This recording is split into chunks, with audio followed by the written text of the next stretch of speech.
Hello everybody, good afternoon. I would like to start by greeting my fellow panelists and also to thank Ana Gonçalves, Minister Reitor, and also the University of Aveiro. For me, it's almost as coming back home. I was a student here for some years, so it's a pleasure for me to be here at this event. I'm a Vice President of Data CoLAB, which is a newborn CoLAB, so we are in our infant stage and taking our baby steps. So please bear with me in this presentation because the information that we have is our wish list for the future. To start, I would just like to present you with the founding partners of the CoLAB. So in the top three, we have the industry, which is SJS, FI Group, and also SmartWatt. We also have the participation of the University of Minho, University of Porto, also Instituto Politécnico de Viana do Castelo, and Uninova from the University of Lisbon. I think that our CoLAB is also very innovative because we have one of our founding partners is actually a municipality. So we have the municipality of Viana do Castelo, which is an active partner in our CoLAB. They have been very proactive in helping us with this project. They have provided us with a home for our CoLAB. So at the moment, we already have a home to put the people in so that they can work on the projects. And we are very happy with all of this framework that we have with our partners. We have been having meetings discussing the roadmap that we're going to do going forward. We've also had the opportunity to speak with some international experts that have visited our CoLAB in Viana do Castelo and seen the installations. I think Hans can speak to that also, so it's been a very good experience. Going forward to the next slide, I would just like to put your concentration to two things. I think that we agree that maybe today we have two challenges. The first challenge is that data is the new oil. So we have to have the capabilities and also the skills and competence to develop new and innovative business models to address this issue. And also a second challenge where I think is something that's up and coming, which is data death valleys. So we are generating a big amount of data. We're putting it somewhere, maybe in servers or in the cloud. But what are we actually doing with this data? So I think these two challenges is something that we are addressing in our CoLAB. With this in vision, we have defined our strategic vision and framework. As you can see, it's a very well-made framework. It's consisted of 4 R&D units and 4 cross-topic units. Okay, we have generation, collection, analytics, and publication. So in order for us to have the data, we have to actually aggregate the data, collect it, have the standardization, security, and then actually get some kind of model so that we can monetize on the data that we can have.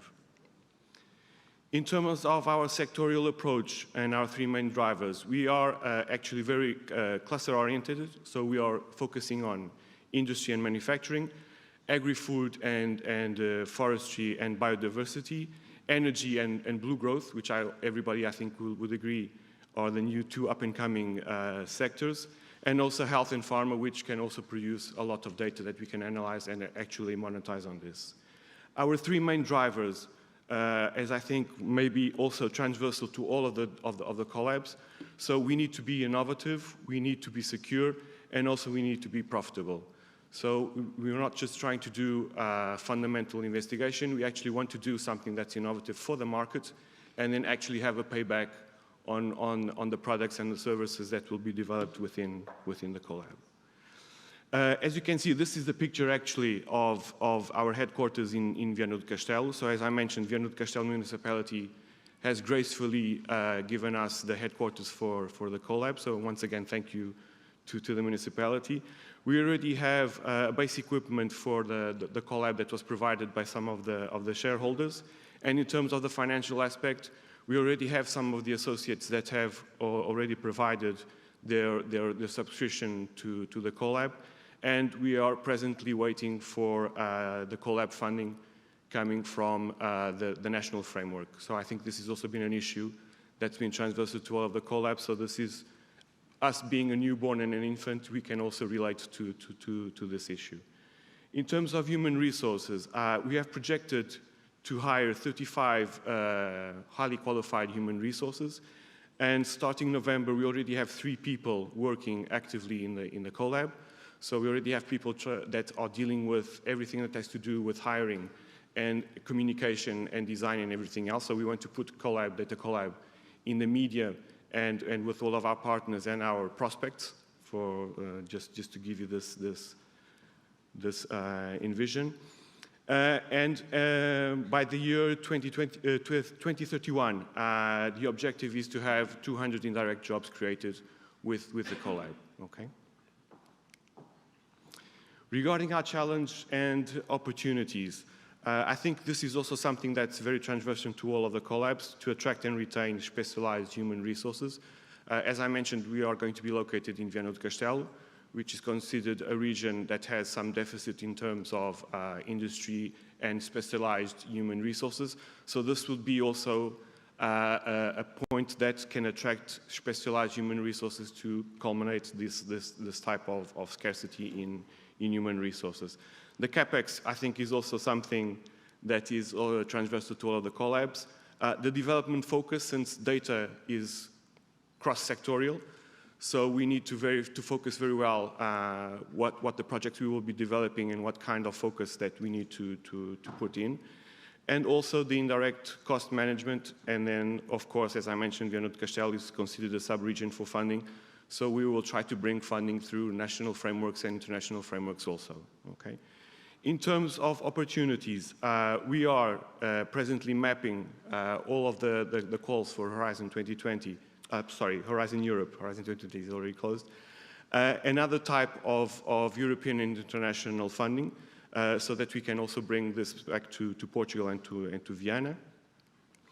Strategic positioning in Portugal 2030, and also in the Recovery and Resilience Facility. Participation in European platforms, I think that this is very strategic for us, and maybe for all the other CoLABs, because we want to be in all of the political and also the agendas that will be defined in terms of research and development in Europe, so that we can also be a part of this definition, okay? We will also be developing an open innovation framework.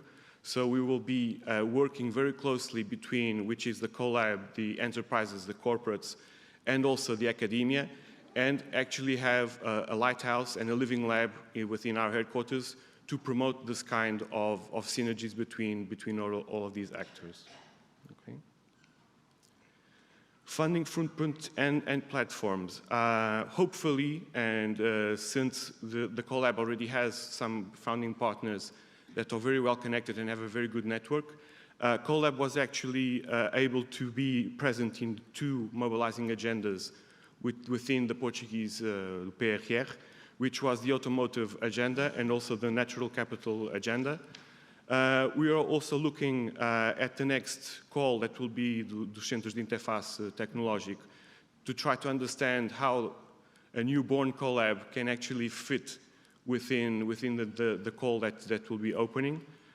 And as I mentioned before, we are actually in the process of defining our strategy for Horizon Europe. Regarding European platforms, we will, of course, be participating in GaiaX, which is the leading platform in Europe for data and everything regarding data and cybersecurity, artificial intelligence and everything else. We will also be part of the European Federation of Data-Driven Innovation Hubs, and so on and so on. I think my time is becoming rather scarce, and this is what I would like to share with you. Thank you very much. These are our contacts, so please feel free to speak with us. Thank you very much. Thank you, Paulo.